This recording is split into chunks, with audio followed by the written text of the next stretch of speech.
bendiga. Quiero compartir con usted la palabra del Señor en este día.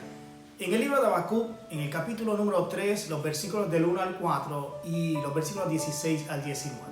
Lee la palabra del Señor en el nombre del Padre, del Hijo y del Espíritu Santo. Amén. Oración del profeta Habacuc sobre Sigión. Oh Jehová, he oído tu palabra y temí. Oh Jehová, aviva tu obra en medio de los tiempos. En medio de los tiempos, hazla conocer. En la ira, acuérdate de la misericordia. Dios vendrá de Temán y el santo desde el monte Parán. Selah, su gloria cubrió los cielos y la tierra se llenó de su alabanza. Y el resplandor fue como una luz, rayos brillantes salían de su mano y allí estaba escondido su poder. Dice el versículo 16: y oí y se conmovieron mis entrañas, a la voz temblaron mis labios. Pudrición entró en mis huesos y dentro de mí me estremecí. Si bien estaré quieto en el día de la angustia, cuando suba al pueblo el que lo invadirá con sus tropas. Aunque la higuera no florezca ni en las vides haya fruto, aunque falte el producto del olivo y los labrados no den mantenimiento, y las ovejas sean quitadas de la manada y no haya vacas en los corrales, con todo yo me alegraré en Jehová y me gozaré en el Dios de mi salvación.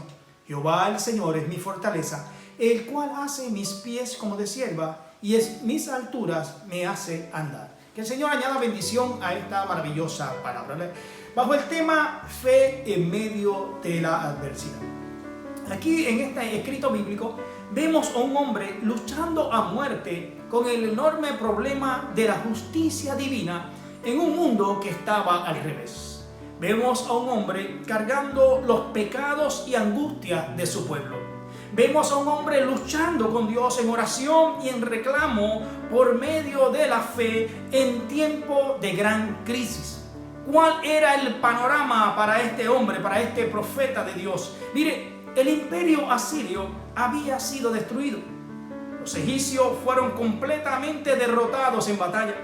Surgía la nueva potencia del imperio babilónico, Caldea. Y Judá fue atacada, destruida y llevada cautiva. Aleluya. Aquellos todos que sobrevivieron. En medio de aquella situación, el profeta Habacuc realiza una oración conmovedora en los primeros versículos del 1 al 2. Vemos que él pide un avivamiento. Bendito sea el Señor. El profeta conoce las obras maravillosas que Dios había hecho en el pasado para liberar a su pueblo. Envió las plagas a Faraón y a los egipcios. Provocó que el mar se secara para que el pueblo atravesara en seco y sepultó a sus seguidores. Provocó que Israel atravesara por el desierto, supliendo con maná del cielo y provocando que agua saliera de la roca. Permitió que naciones extranjeras temieran a Israel, su pueblo escogido. Permitió que Josué y el pueblo atravesaran el río Jordán en seco para la conquista de la tierra prometida. Ahora pide que su poder se manifieste otra vez, ahora en el presente, como también lo había hecho en el pasado. ¿Qué hace Habacuc? Aleluya. El versículo 2 del capítulo 3 de Habacuc, vemos que él pide misericordia. ¿Por qué? Por las faltas cometidas por su propio pueblo. La idolatría, la prostitución del culto a Dios con cultos paganos, el distanciamiento de Dios, la desobediencia a las leyes divinas. Mire, es un reconocimiento de su pecado y a la misma vez un llamado al arrepentimiento. Una actitud de sinceridad y transparencia delante de Dios. La realidad es que el pueblo de Dios vivía. Mire, esa era la realidad del pueblo. Esa era la situación del pueblo. Entonces había una situación amenazante. Allí lo vemos en los versículos 16 y 17. ¿Con quién? Con las tropas invasoras.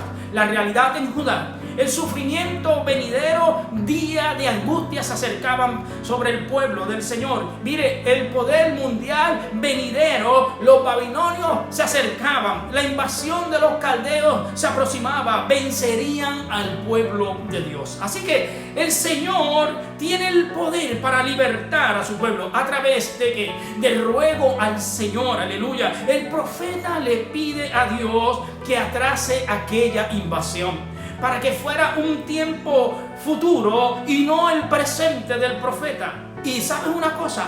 Dios le concedió el deseo del corazón del profeta Habacuc. Pero tengo que decirte que el versículo 17 me habla de la desolación que trajo todo aquello. Aun si estuviese vivo ante la debacle que sucedería, se regocijaría en el Señor. Mire, con todo lo que pudiera suceder, tú y yo nos vamos a regocijar en el Señor, sabiendo que el Señor nos va a dar la fuerza, sabiendo que el Señor nos va a dar la fortaleza, sabiendo que el Señor va a permitir las pruebas y los dolores de la época, teniendo la seguridad que el Señor, aún en medio de aquel abismo, va a estar con nosotros. Lo que iba a suceder a las ciudades y a sus poblaciones, los árboles frutales no iban a dar frutos. La vid, la higuera, el olivo, los sembradíos serían inútiles, dice la palabra. Los rebaños iban a ser quitados, aleluya. Todo aquello sería talado por los caldeos, trayendo desgracia y escasez. Mire, cuando uno deja de servir a Dios, puede perder todo lo que tiene y no disfrutarlo. Pero vemos en los versículos 18 y 19 una declaración de confianza. El profeta se goza en la salvación. A pesar de todos los problemas, Habacuc decide gozarse en el Señor. Y esa es la enseñanza que nos trae a nosotros en este día. A veces Dios permite la adversidad para glorificar su nombre, como lo hizo con Lázaro en Juan 11. Lo que produce la gloria de Dios es el milagro que Dios hace. Mire, la fe en Dios y solamente en Él trae el gozo por la confianza de nuestra salvación. El profeta se goza en su fortaleza. Allí lo vemos en el versículo 19. ¿En qué fortaleza? La fortaleza del Señor. Las fuerzas espirituales para mantenerse en paz, en la seguridad en el Señor, como un castillo donde refugiarse en medio de la adversidad, en la estabilidad y la confianza en el Señor. Firmeza para andar en las alturas es lo que necesitamos tú y yo. La fe para afrontar las adversidades en medio de la vida, aleluya. Mira, viene de Dios cuando uno se encuentra cerca de Él. Amado, Dios te bendiga rica y abundantemente.